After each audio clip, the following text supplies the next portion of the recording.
Lewis Hamilton walked away from Ferrari Simulator and has not gone back. He called it misleading. A seven-time champion abandoning a tool that cost millions because it sent him in the wrong direction. Ferrari arrived at Miami with a setup built on thousands of virtual laps. Hamilton found massive mid-corner understeer. The virtual model suggested changes. Every adjustment either did nothing or made it worse. His real-world feedback contradicted every prediction. Hamilton cut the simulator out entirely. He skipped prep before Canada. He called it too risky before Monaco. If their development compass points south while the car heads north, how much of the SF26's potential was built on a foundation that only exists in ones and zeros? Hamilton expected a car prepared by thousands of virtual laps. What he got refused to behave like the one he drove in the simulator.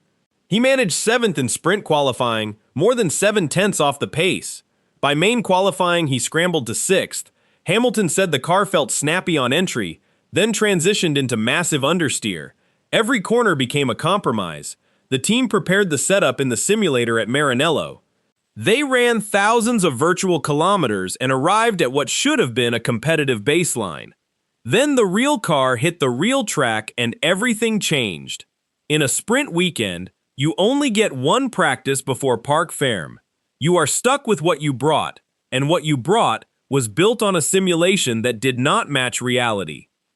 Hamilton told his team he would not use the simulator again. Not for Canada, not for Monaco, not for the rest of the season. He had spent all of 2025 trying to make it work, only to arrive at race weekends and find everything opposite. He skipped the simulator before Shanghai and produced his first podium. He used it before Suzuka and ended up on the back foot. He abandoned it for Canada and finished second. He told media after Montreal that his two best races had both come without simulator preparation. He called it simply too risky. He kept attending factory meetings. He stayed engaged with his engineers. He refused to let a broken correlation model corrupt his instincts. By Belgium, he had 5 podiums and his first win for Ferrari in Barcelona. The simulator problem was a symptom of a larger strategic error. Ferrari opted for a smaller turbocharger. A smaller turbo spools up faster, meaning less throttle lag off the starting line. Then the FIA introduced a new 5-second pre-start procedure for 2026. That single tweak eliminated the advantage the smaller turbo was designed to deliver. The benefit vanished, but the cost remained. A smaller turbo cannot maintain optimal boost pressure at high speeds. It runs out of breath on the straights. Paddock estimates place Ferrari's deficit to Mercedes at around 30 horsepower. Fred Vasseur confirmed the straight-line deficit exists. Ferrari drivers lose power precisely when they need it most. The chassis might be the strongest through corners, but that advantage gets neutralized every time the car hits a long straight. The smaller turbo was half the problem. The other half lived inside the simulation software. The tire model, the aero model, the power unit mapping. Somewhere in that chain, the correlation broke. The most critical failure point was the tire model. Pirelli's tires are notoriously difficult to simulate. Ferrari's internal tire data was reportedly less refined than Mercedes' data. The simulator would predict one level of grip. Hamilton would find something completely different. The virtual car and the real car were not speaking the same language. Former Ferrari engineer Rob Smedley described a broken correlation loop as a demoralizing experience that triggers a vicious cycle. Development stalls. Upgrades do not deliver. Engineers chase phantom problems.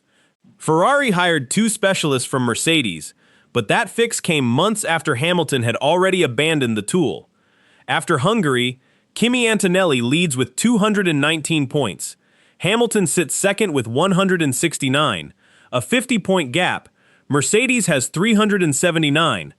Ferrari has 307, a 72-point deficit. At Silverstone, Antonelli's pole lap was 1 minute 28.111 seconds. Leclerc's lap was 1 minute 28.286 seconds. Through the opening full-throttle run, Antonelli gained nearly a tenth. Ferrari hit back through the slow corners. Then came the hanger straight. Antonelli gained more than 2/10 on that single straight. Ferrari had exhausted its battery energy earlier. At the Red Bull Ring, both Ferrari drivers recorded top speeds of 325 kilometers per hour. Verstappen reached 331. Antonelli reached 330. 4 to 6 kilometers per hour compounds into tenths per lap, points over a season. Ferrari has a plan called a duo. It allows manufacturers below a performance threshold to introduce engine developments. The FIA measured Ferrari's deficit at more than 4%, entitling them to 2 development tokens. Phase 1 arrived at Austria, a redesigned combustion chamber and new cylinder head. Combined with modified shell fuel, estimates suggested a gain of 7 to 8 horsepower. Phase 2 centers on a redesigned turbocharger. The original smaller turbo was designed to minimize throttle lag, but the new pre-start procedure neutralized that advantage. Now Ferrari is building a new turbo, with different blade angles and improved materials. Expected debut at Monza. Fred Vasseur said the Duo is not a magic wand. He said when you look at Mercedes and Red Bull, you are talking about a 1 or 2 tenths per lap difference in engine power. That gap cannot be closed overnight. Can a team win a championship while distrusting its own development tools? Hamilton has proven a driver can succeed without simulator preparation. 5 podiums and a win in Barcelona validate his approach, but sustaining that requires an engineering operation that can deliver upgrades.